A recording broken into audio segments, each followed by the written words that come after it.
Act 2. Noah. I have been moved to strike man diversely since I left Adam in this same earthly mansion. For why he have done to me displeasures many, and will not amend his life in any condition. No respect hath he to my word nor monition, but doth what him lust, without discreet advisement, and will in no wise take mine advertisement.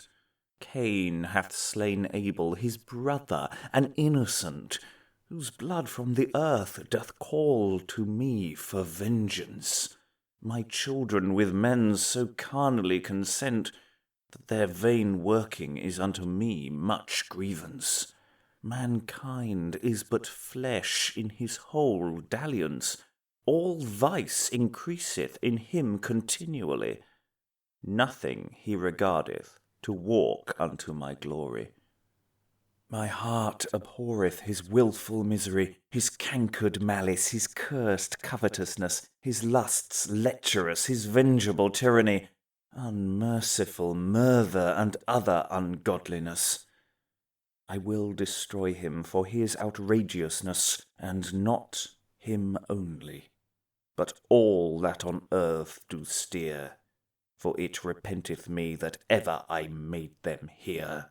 Most gentle Maker, with his frailness somewhat bare, man is thy creature, thyself cannot say nay.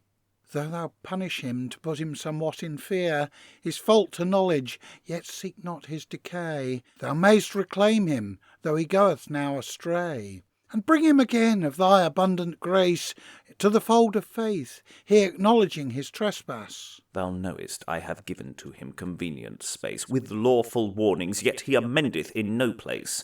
The natural law which I wrote in his heart he hath outraced, all goodness putting apart. Of health the covenant which I to Adam made, he regardeth not, but walketh a damnable trade. All this is true, Lord. I cannot thy words reprove. Let his weakness yet thy merciful goodness move. No weakness is it, but wilful working all that reigneth in man through mind diabolical. He shall have therefore like as he hath deserved. Lose him not yet, Lord, though he hath deeply swerved. I know thy mercy is far above his rudeness, being infinite, as all other things are in thee. His folly, therefore, now pardon of thy goodness, and measure it not beyond thy godly pity.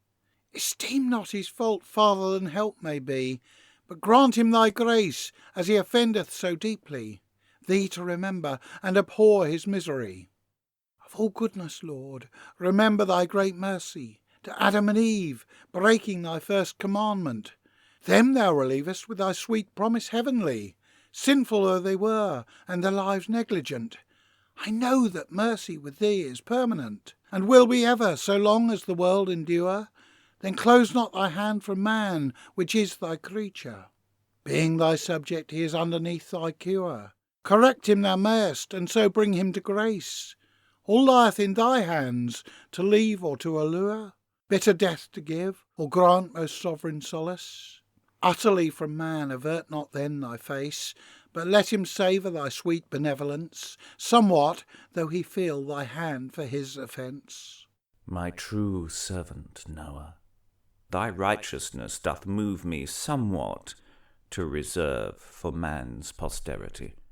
Though I drown the world, yet will I save the lives of thee, and thy wife, thy 3 sons, and their wives, and of each kind too, to maintain you hereafter. Blessed be thy name, most mighty merciful Maker.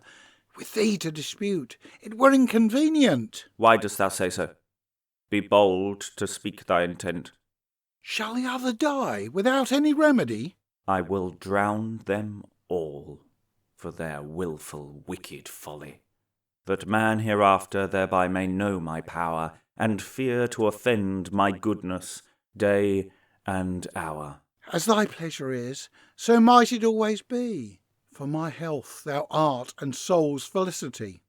After that this flood have had his raging passage, this shall be to thee my covenant everlasting. The seas and waters so far nevermore shall rage, as all flesh to drown, I will so temper their working. This sign will I add also to confirm the thing, in the clouds above as a seal or token clear, for safeguard of man, my rainbow shall appear. Take thou this covenant, for an earnest confirmation of my former promise to Adam's generation. I will, blessed Lord, with my whole heart and mind. Farewell then, just Noah. Here leave I thee behind. Most mighty Maker, ere I from hence depart, I must give thee praise from the bottom of my heart. Whom may we thank, Lord, for our health and salvation, but thy great mercy and goodness undeserved? Thy promise in faith is our justification, as it was Adam's when his heart therein rested, and as it was theirs which therein also trusted. This faith was grounded in Adam's memory, and clearly declared in Abel's innocency. Faith in that promise old Adam did justify, in that promise faith made Eve to prophesy, faith in that promise proved Abel innocent, in that promise faith made Seth full obedient, that faith taught Enos on God's name first to call, and made Methuselah the oldest man of all. That faith brought Enoch to so high exercise, that God took him up with him into paradise. Of that faith the want made Cain to hate the good, and all his offspring to perish in the flood.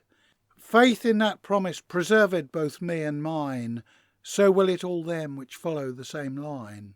Not only this gift thou hast given me, sweet Lord, but with it also thine everlasting covenant, of trust for ever, thy rainbow-bearing record, never more to drown the world by flood inconstant, making the waters more peaceable and pleasant.